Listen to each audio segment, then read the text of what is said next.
Richard III, Duke of York, was a claimant to the English throne, whose attempts to gain power helped precipitate the Wars of the Roses between the houses of Lancaster and York. He controlled the government for brief periods, though he was never king. His claim to the throne was stronger than that of Henry V.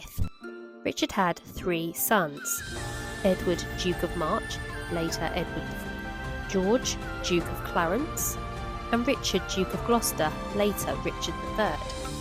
They all had a good claim to the throne, which they were determined to make by force.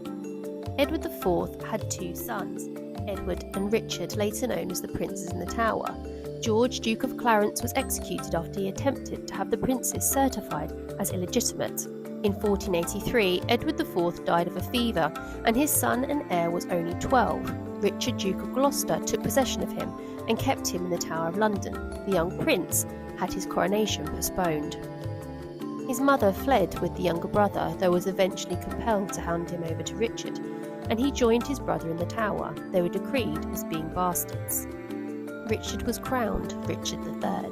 However, by summer of 1483, it was widely believed that the princes were dead, and with responsibility being attributed to Richard, opposition against him grew.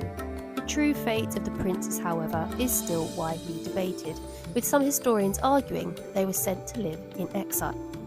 And if you are studying the Tudors for A-level, don't forget that I have study sheets available. Check the link in my bio.